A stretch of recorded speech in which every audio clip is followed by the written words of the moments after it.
दुर्योधन के जीजा जयद्रथ की पांडवों ने कर दी थी बड़ी दुर्गति। एक बार पांचों पांडव आवश्यक कार्यवश बाहर गए हुए थे। आश्रम में केवल द्रौपदी, उसकी एक दासी और पुरोहित धौम्य ही थे। उसी समय सिंधु देश का राजा जयद्रथ, जो विवाह की इच्छा से शाल्व देश जा रहा था, उधर से निकला। अचानक आश्रम के द्वार पर खड़ी द्रौपदी पर उसकी दृष्टि पड़ी और वो उस पर मोहित हो गया। उसने अपनी सेना को वहीं रोककर अपने मित्र कोटिकास्य से कहा, कोटिक, तनिक जाकर पता लगाओ कि यह सर्वांग सुंदरी कौन है। यदि यह स्त्री मुझे मिल जाए तो फिर मुझे विवाह के लिए शाल्व देश जाने की क्या आवश्यकता है। मित्र की बात सुनकर कोटिकास्य द्रौपदी के पास पहुंचा और बोला, हे कल्याणी, आप कौन हैं? कहीं आप कोई अप्सरा या देवकन्या तो नहीं है? द्रौपदी ने उत्तर दिया, मैं जग विख्यात पांचों पांडवों की पत्नी द्रौपदी हूँ। मेरे पति अभी आने ही वाले हैं, अतः आप लोग उनका आतिथ्य सेवा स्वीकार करके यहाँ से प्रस्थान करें। आप लोगों से प्रार्थना है कि उनके आने तक आप लोग कुटी के बाहर विश्राम करें। मैं आप लोगों के भोजन का प्रबंध करती हूँ। कोटिकास्य ने जयद्रथ के पास जाकर द्रौपदी का परिचय दिया। परिचय जानने पर जयद्रथ ने द्रौपदी के पास जाकर कहा,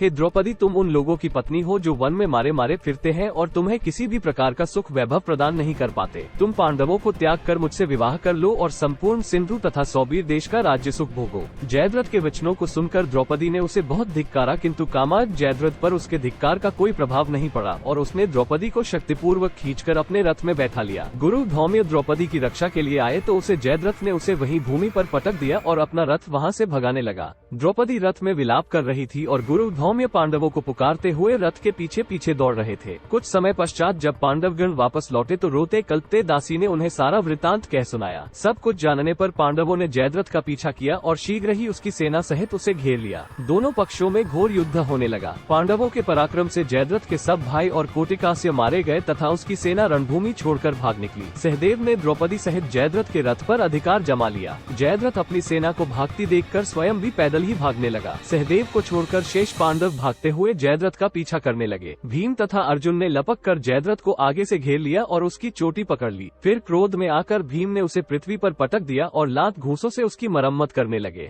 जब भीम की मार से जयद्रथ अधमरा हो गया तो अर्जुन ने कहा, भैया भीम, इसे प्राणहीन मत करो, इसे इसके कर्मों का दंड हमारे बड़े भाई युधिष्ठिर देंगे। अर्जुन के वचन सुनकर भीम ने जयद्रथ के कशों को अपने अर्धचंद्राकार बाणों से मूंदकर 5 चोटी रख दी और उसे बांधकर युधिष्ठिर के सामने प्रस्तुत कर दिया। धर्मराज ने जयद्रथ को धिक्कारते हुए कहा, रे दुष्ट जयद्रथ, हम चाहे तो अभी तेरा वध कर सकते हैं, किंतु बहन दुश्शला के वैधव्य को ध्यान में रखकर हम ऐसा नहीं करेंगे। जा, तुझे मुक्त किया। ये सुनकर जयद्रथ कांतिहीन हो लज्जा से सिर झुकाए वहाँ से चला गया। वहाँ से वन में जाकर जयद्रथ ने भगवान शंकर की घोर तपस्या की। उसकी तपस्या से प्रसन्न होकर शंकर जी ने उसे वर मांगने के लिए कहा। इस पर जयद्रथ बोला, भगवान, मैं युद्ध में पांचों पांडवों पर विजय प्राप्त करने का वर मांगता हूँ। इस पर भगवान शंकर ने अपनी असमर्थता प्रकट करते हुए जयद्रथ से कहा, हे जयद्रथ, पांडव अजेय है और ऐसा होना असंभव है। श्री कृष्ण नारायण के और अर्जुन नर के अवतार है। मैं अर्जुन को त्रिलोक विजय प्राप्त करने का वर एवं पाशुपात्यस्त्र पहले ही प्रदान कर चुका हूँ। हाँ, तुम अर्जुन की अनुपस्थिति में एक बार शेष पांडवों को अवश्य पीछे हटा सकते हो। इतना कहकर भगवान शंकर वहाँ से अंतर्ध्यान हो गए और मंदबुद्धि जयद्रथ भी अपने राज्य में वापस लौट आया था। भगवान शिव के इसी वरदान के कारण दुर्योधन ने अपने जीजा जयद्रथ को गुरु द्रोण के बनाए हुए चक्रव्यूह की रक्षा का भार सौंपा था। जब अभिमन्यु अंदर आ गए तब जयद्रथ ने ही किसी पांडव को अंदर प्रवेश करने नहीं दिया और वीर अभिमन्यु का वध हो गया। महाभारत में कई ऐसी कहानियाँ छिपी है जो हम आपको सुनाते रहेंगे। आपने अभी तक हमारे चैनल को सब्सक्राइब नहीं किया है तो अभी ही कर दीजिए। आपका बहुत बहुत धन्यवाद।